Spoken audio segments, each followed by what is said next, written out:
మాకేంటంటే session start అయ్యే ముందు సెషన్ స్టార్ట్ అవుతుంది జనవరి 2 నుంచి. జనవరి 2 నుంచి 8 days పిల్లల్లో ఆ ఫోబియా పోవడానికి, పిల్లల్లో ఉత్సాహం రావడానికి రకరకాల కార్యక్రమాలని ప్రోగ్రామ్ ఇవ్వడం జరిగింది.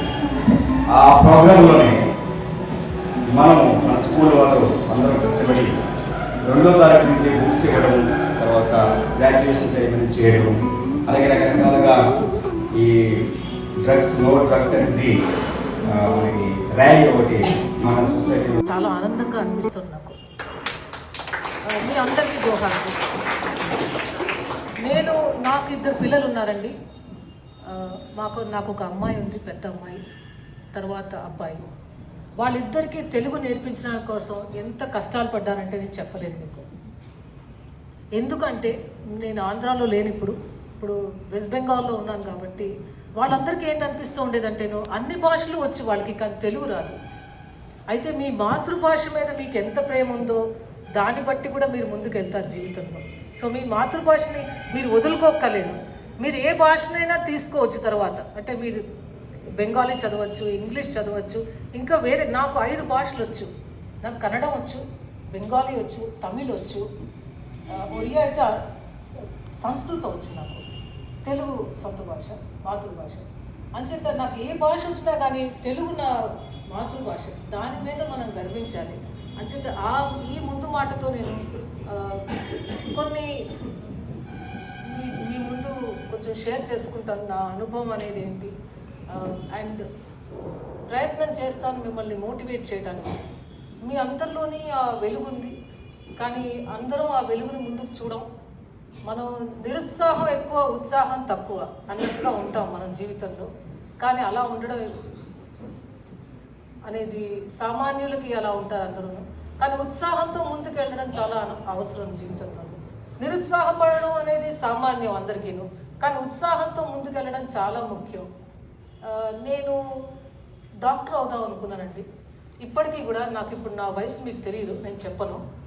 ఇప్పుడు కూడా నీట్ రాయమంటే నేను రెడీగా ఉన్నాను. అంటే మనకి జీవితంలో కావాల్సిన ఏంటంటే ఒక గోల్ కావాలి. అంచేత ఇవాళ నేను ఏమాత్రం కొంచెం మాట్లాడచ్చు, ఒక 20 minutes అనేది 10 minutes అనేది. నేనేంటి రిక్వెస్ట్ చేస్తున్నా అంటే ఇక్కడ ఉన్న ప్రతి విద్యార్థికి ఒక చోట ఒక పేపర్లో రాసి ఇవ్వండి. మీరు ఏం అవుదాం అనుకుంటున్నారు? మీరు కల్పనా అవుదాం అనుకుంటున్నారా? రాయండి. మీరు అవుదాం అనుకుంటే కదా ముందుకెళ్తారు. సో అది ముందు మీరు రాయండి. ఇది 12th class వాళ్ళకి చాలా ముఖ్యం అండి. ఎందుకంటే ఈ 12th class తర్వాత మీరు ఎటు వెళ్తారు, మీ జర్నీ ఏంటి అనేది సమ్టైమ్స్ మనకి తెలుస్తుంది, చాలాసార్లు మనకి తెలియకపోవచ్చు. నేను డాక్టర్ అవుతాం అనుకున్నాను, నేను లాలో దూరాను. డాక్టర్ అవ్వలేకపోయినా నేను అనుకున్నాను నెక్స్ట్ నేను ఆర్గానిక్ కెమిస్ట్ అవుతాను, ద బెస్ట్ ఆర్గానిక్ కెమిస్ట్ అని. ఆ ఎంట్రన్స్ ఎగ్జామ్లో నేను ఫెయిల్ అయ్యానండి. నీ ముందు నేను చెప్తున్నాను, ఎందుకంటే చాలా టఫ్ అది. కానీ జీవితంలో ఒకటి నేను నేర్చుకున్నది అంటే ఏది వస్తే దాన్ని బంగారం కింద మార్చడం మనం నేర్చుకోవాలి. ఎందుకంటే అవకాశం అందరికీ రాదు. అంచేత ధ్యేయం అనేది ఒకటి ఉండాలి, ఏంటి మీ గోల్ అనేది. కానీ మీకు ఆ గోల్లోని అది కాకపోతే ఏదొచ్చినా తీసుకోగలిగి దాన్నే బంగారంలా చేసుకునే అవకాశం మీలో ఉందండి, మీ అందరిలోనే ఉంది. దాని ముందు చూపు మీరు డెవలప్ చేసుకోండి. ఇది ఒక మాట. రెండోది ఏంటంటే మన తల్లిదండ్రులు మన కోసం కష్టాలు పడ్డారు. ప్రతి వాళ్ళు ఏ తల్లిదండ్రి కష్టాలు పడకుండా అయితే పిల్లల్ని పెంచలేదండి. రేపు పొద్దున్న మీరు ఉద్యోగాలు చేసి మీరు తల్లిదండ్రులు అవుతారు. కానీ మీరు మీ తల్లిదండ్రుల కోసం ఏం చేద్దాం అనుకుంటున్నారు అనేది ఆలోచించాలి. దానికంటే ముందు మీరు సొసైటీ కోసం ఏం చేద్దాం అనుకుంటున్నారు, మీ స్కూల్ కోసం మీరు ఏం చేద్దాం అనుకుంటున్నారు ఆలోచిస్తున్నారా?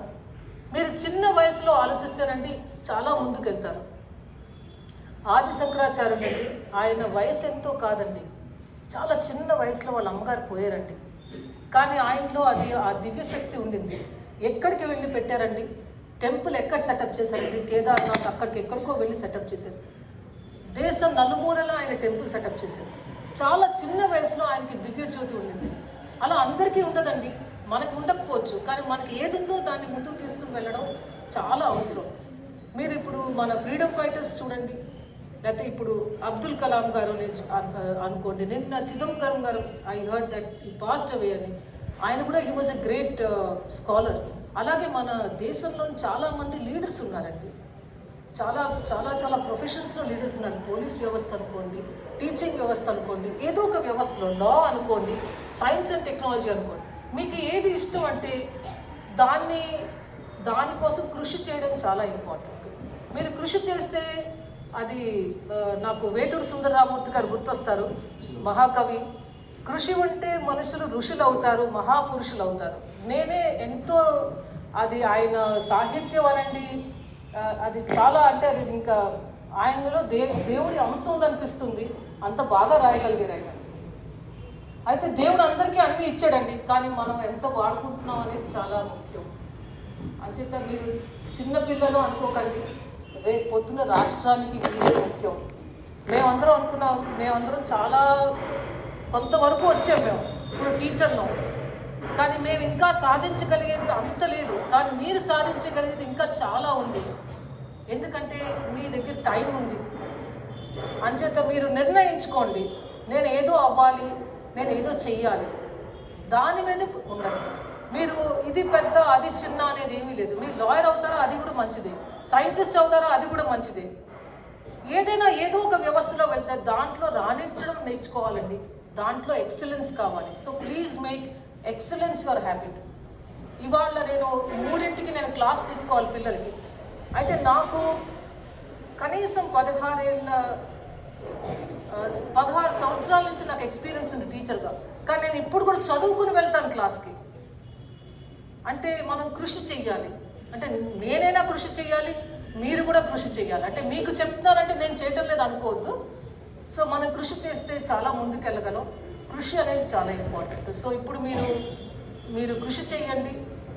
చదువుకునే వయసులో చదువు కంటే ఇంకేది ముఖ్యం కాదండి. ఈ టైం మళ్ళీ మీకు వెనక్కి రాదు. నా ఏజ్లో మీరు రాయొచ్చు, నేను ఇప్పుడు అన్నాను మీతో నేను నీట్ రాయగలనని. అయ్యే డాక్టరే ఏం చేయాలి ఇప్పుడు నేను? కానీ మీ చిన్న వయసులోని మీరు 12th క్లాస్ అయ్యాక నీట్ రాసారు, డాక్టర్ అయ్యారనుకోండి, ఎంతమందికి మీరు సర్వీస్ చేయొచ్చు. అలాగే ఒక టీచర్ అవ్వగలిగితే మీరు ఎంతమందికి విద్యా దానం చేయొచ్చు, ఆలోచించండి. అలాగే లాయర్ అవుతే ఎంతమందికి మీరు సర్వీస్ ఇవ్వచ్చు, ఇది ఆలోచించండి. అంచేది ఏంటంటే మీరు ఒక ధ్యేయం పట్టుకోండి, నేను ఏం అవుదాం అనుకుంటున్నాను అనేది అది క్లియర్ ఉండాలండి. అది అవ్వకపోతే నేను ఇంకేం అవ్వచ్చు అది ముందు పెట్టుకోండి. అంచేది ఈ స్కూల్, ఈ సంస్థ, ఒక ఫెసిలిటీ, వీళ్ళున్న రిసోర్సెస్, మీ టీచర్సే మీ దేవుళ్ళండి. అందుకే గురుస్థానం అనేది చాలా పెద్ద స్థానం అండి. అమ్మ తర్వాత గురుస్థానం అండి. నేనంటే అమ్మకి గురువుకి యాక్చువల్లీ ఏం డిఫరెన్స్ లేదండి. అమ్మే మీ ఫస్ట్ గురువు అండి, అంతే కదా. మిమ్మల్ని నడవడం నేర్పించింది ఎవరండి? మీ అమ్మ కదండి. సో మీ అమ్మగారి కోసం మీరు ఏం చేద్దాం అనుకుంటున్నారు? మీ నాన్నగారి కోసం ఏం చేద్దాం అనుకుంటున్నారు? వాళ్ళ సాయం ఎలా తీసుకుందాం అనుకుంటున్నారు? ఈ సంస్థ ఒక సాయం ఎలా తీసుకుందాం అనుకుంటున్నారు? అది మీరు ఆలోచించి చాలా చాలా ముందుకు వెళ్ళాలండి. ఈ క్లాస్ నుంచి ఎవరో ఒక అబ్దుల్ కలాం అవ్వాలి, ఈ క్లాస్ నుంచి కల్పనా చావ్లా ఎవరో అవ్వాలి, ఈ క్లాస్ నుంచి మన పెద్ద పెద్ద స్పోర్ట్స్ పర్సన్స్ ఉన్నారు, లేడీస్ ఎస్పెషలీ అంటూ ఉన్నారు. సారు ఎంతమంది అండి ఆడపిల్లలు ఇప్పుడు ఎంత ముందుకు వెళ్తున్నారు, అందరిలోనే ఉందండి. ఆడపిల్ల మగపిల్ల అని నేను డిఫరెన్షియేట్ చేయను, కానీ ఆడపిల్లలకు కూడా స్థానం చాలా చాలా ఇప్పుడు మంచి పరిస్థితిలో ఉన్నాం. మనం ఇప్పుడు చాలా ముందుకెళ్ళే అవకాశం మీకు ఉంది. అంచేత దాన్ని మీరు వినియోగించుకోవాలి. దాని రిసోర్సెస్ తీసుకుని మీరు మీ టీచర్స్తో డిస్కస్ చేయండి, ఏం చెయ్యాలి, నేను ముందుకెళ్ళి ఏం నేర్చుకోవాలి. అంచేత దీన్ని కూడా మీరు ఒకటి గుర్తుంచుకోవాలి. ఈ ఒక విషయం, ఇవాళ గ్రాటిట్యూడ్ డే అన్నారు. సో మీరు ఇంటికి వెళ్ళి మీ పేరెంట్స్కి థ్యాంక్ యూ ఎప్పుడైనా చెప్పారా? మీరు గ్రాటిట్యూడ్ డే ఈ డే వెళ్ళి చెప్పండి, అమ్మ నేను చాలా థ్యాంక్స్ చెప్తున్నాను మీకు, నాన్నగారు ధన్యవాదాలు, మీరు నాకు చాలా మంచి భవిష్యత్తు ఇచ్చే అవకాశం కలిగిస్తున్నారు. చాలామందికి ఈ స్కూల్లో చదువుకునే అవకాశం ఇంకా దొరకలేదు కదండి, అంటే మీరు చాలా లక్కీ అని చెప్పొచ్చు కదా. చాలామంది సామాన్యంగా చూస్తాం కదా, మనం సొసైటీలో చూస్తాం, వాళ్ళకి అవకాశం లేదు. మనకు అవకాశం ఇచ్చినందుకు, మనకు అవకాశం దొరికినందుకు మనం దాన్ని సద్వినియోగం చేసుకోవడం చాలా ఇంపార్టెంట్. అయితే ఇప్పుడున్న సొసైటీలోని చాలా ప్రాబ్లమ్స్ కూడా ఉన్నాయి. ఇప్పుడు మేము పెరిగిన రోజుల్లోని ఇంత ఉండేది కాదు. మొబైల్స్ అనండి, లేకపోతే వేరే ఏవైనా అనండి, అదొక రకమైన రోగం అని చెప్పచ్చు. అసలు రోగాల కంటే ఇవి చాలా పెద్ద పెద్ద రోగాలండి ఇవి. అంచేది దీనికి ఈ వ్యసనంలో మటుకు పడకండి. ఎందుకంటే ఇప్పుడు మీరు చదువుకునే వయసు, మీరు చాలా ముందుకు వెళ్ళాలి. చాలా కల్పనా చావ్లా అనండి, వీళ్ళనండి, ఎవరైనా అనండి, సచిన్ టెండూల్కర్ చూడండి, ఆయన ఎలా ఉంటారు, సామాన్యంగా ఉంటారు. కానీ ఆయన ధ్యేయం ఒకటి, నేను ఇంకా బ్యాటింగ్ ఎంత బాగా చెయ్యొచ్చు. కోనేరు హంపి ఎన్ని పేర్లు ఉన్నాయండి. వీళ్ళందరూ అంటే గ్రాండ్ మాస్టర్ ఆనంద్ అనండి, తర్వాత ఆయన ఎంతమందిని ఇన్స్పైర్ చేశారు. ఇప్పుడు ఎంతమంది చెస్ ఆడుతున్నారు మన ఇండియన్స్. అలాగే మీరు ఏంటంటే ఒక ధ్యేయం పెట్టుకోండి, నేను ఏంటి అవుదాం అనుకుంటున్నాను, అది అయి చూపించగలే శక్తి అందరికీ ఉంది. దాన్ని అవకాశంగా వాడుకోండి. అంచేత నేను మా స్టూడెంట్స్కి ఒకటే చెప్తాను, మీరు నన్ను అడగలేదు నేను మూన్కి వెళ్ళాలని, అడగలేదు కాబట్టి నేను పంపించలేదు, అంతే. మీరు అడగాలి కదా. మా స్టూడెంట్స్ అంటారు, మ్యామ్ మేము ఏమో ఇలా చదువుతున్నాం అలా చదువుతున్నాం అని. నేను అన్నాను, మీరు అడగలేదు నన్ను మూన్కి వెళ్ళాలి అని. మూన్కి వెళ్ళాలని మీరు అడిగితే ఒక టీచర్ బాధ్యత తీసుకెళ్లే పని చేస్తారు ఆల్మోస్ట్.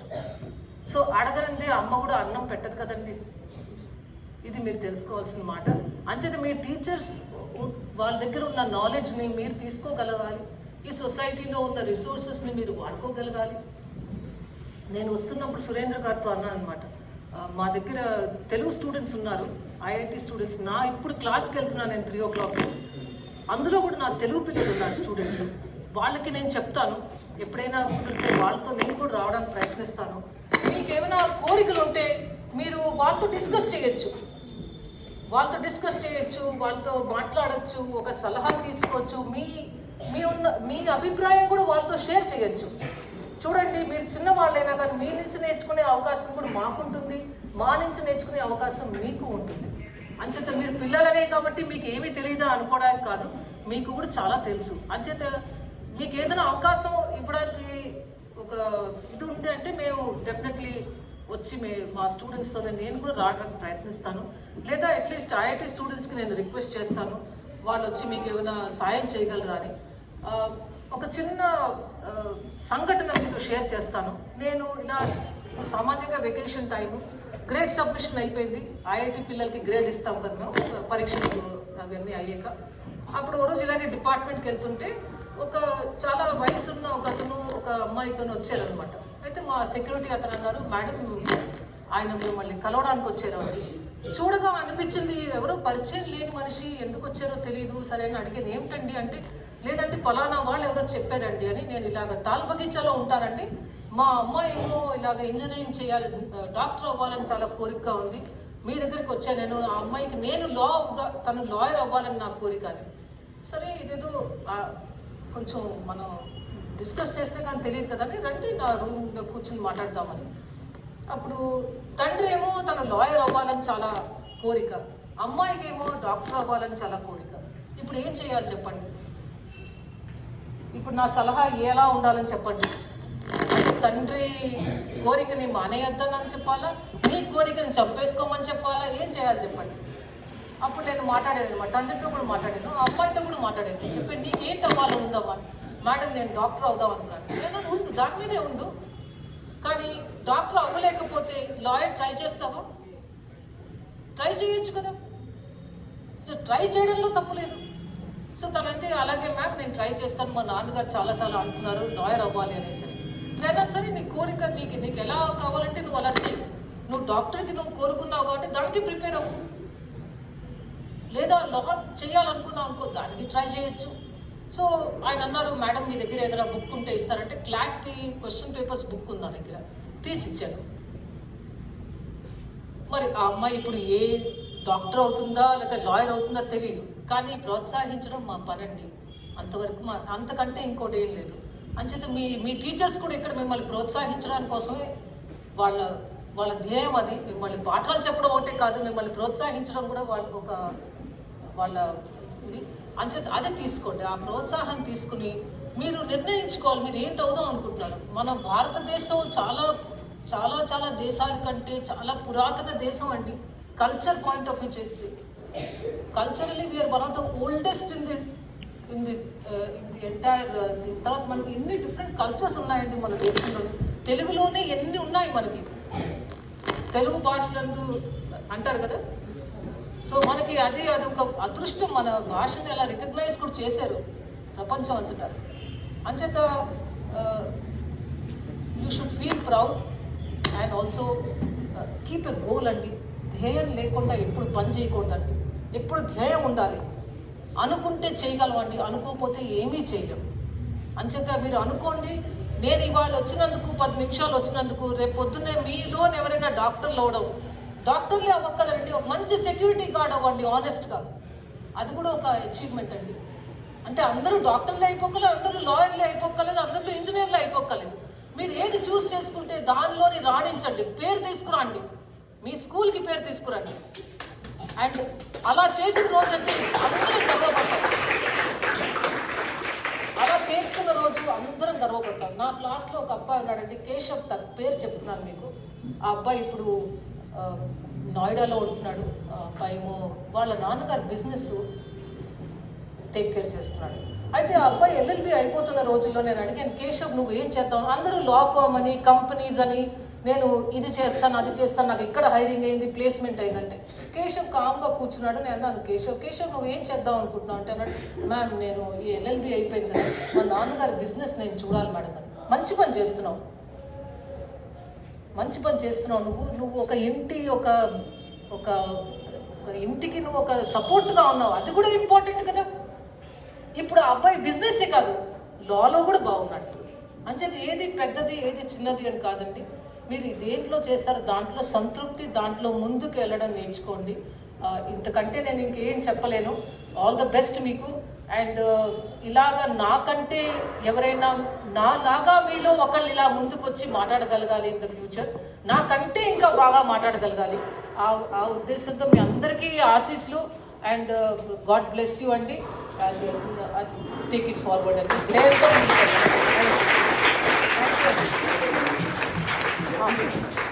నన్ను ఆహ్వానించినందుకు చాలా థ్యాంక్స్ అండి మీ అందరికీ. మీకు ఏమైనా క్వశ్చన్స్ ఉంటే అడగచ్చు. ధన్యవాదాలు మేడం గారు. ఇప్పుడు మీరు మన ముఖ్య అతిథి గారు మాట్లాడినటువంటి మాటలు విన్నారు. ముఖ్యంగా అమ్మాయిలు మీ మనసులో కలిగినటువంటి సందేహాలు కానీ మీరు డాక్టర్ అవుదాం అనుకుంటారంటే మీరు బాగా చదువుకోండి. ఇప్పుడు మీరు క్లాస్ 12లో ఉన్నారండి, 10th ఉన్నారు కదా, మీరు 10th నుంచే ప్రిపేర్ అవ్వండి. ఎందుకంటే ఇప్పుడు కింద సంవత్సరం 25 లక్షల మంది రాశారండి డాక్టర్కి. Of course there are different graduations, అంటే ఎంట్రీ రూట్స్ ఉన్నాయి. డాక్టర్కి ఏంటంటే మీకు ఫిజిక్స్, కెమిస్ట్రీ, తర్వాత బయాలజీ చాలా స్ట్రాంగ్గా ఉండాలి. నేను ప్రయత్నిస్తాను. మా అబ్బాయి నీట్ కోసం చదువుతున్నాడు. ఐఎమ్ కమిటింగ్ టుడే దట్ మా అబ్బాయి మెటీరియల్ మీకు షేర్ చేస్తాను మీ స్కూల్తో.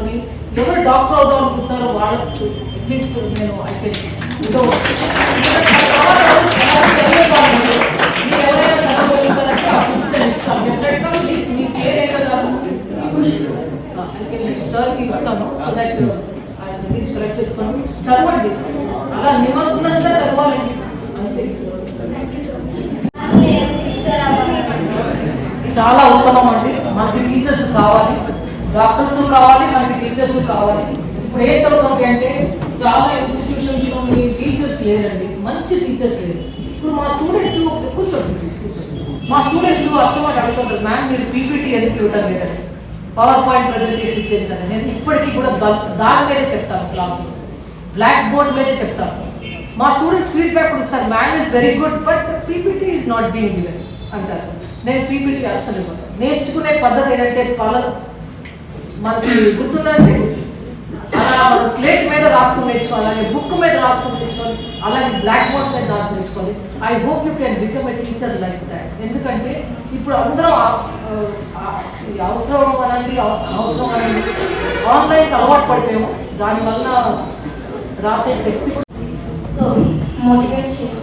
ఇంజనీర్ అయితే మీరు ఇంకా అనుకుంటే ఇంకా రాసుకోండి, మాట మీరు అయ్యే వరకు ఆ పేపర్ని ఎక్కడ పెట్టద్దు, ఎదురుగుండా ఉంచుకోండి. రోజు ఎదురుగుండా బోధ చేయాలి. మీరు అమ్మ అమ్మ నాన్నని బాధర్ చేయాలి, టీచర్స్ని బాధర్ చేయాలి, సొసైటీలో ఉన్న వాళ్ళందరినీ బాధర్ చేయాలి. నా దగ్గర మెటీరియల్ లేదు, నాకు మెటీరియల్ కావాలి, నేను చదువుకోవాలి, నాకు ఈ రిసోర్స్ కావాలి. ఆ ధ్యేయంతో ఉన్నారంటే అందరూ వచ్చి మనం హెల్ప్ చేస్తారు.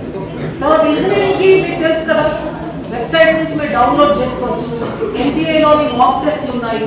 తర్వాత ఇంజనీరింగ్కి మెటీరియల్ ఉంది. ఐఐటి వాళ్ళు నాకు కొంతమంది స్టూడెంట్స్ తెలుసు, మీరు అంటే ఫినాన్షియల్ రీజన్స్ వల్ల మీరు కొనుక్కోలేకపోతే నేను రిక్వెస్ట్ చేస్తాను వాళ్ళని మెటీరియల్ షేర్ చేయమని.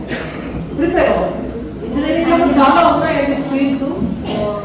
సో మెకానికల్ అని, ఎలక్ట్రికల్ అని అన్నీ ఉన్నాయి. మీరు స్లోలీ మీరు డెవలప్ చేసుకోవాలి. ముందుగా 10th క్లాస్ నుంచే ఎలా ప్రిపేర్ అవ్వాలి ఏంటి అనేది ప్రిపేర్ అవ్వాలి. చేసుకోవాలి. Thank you.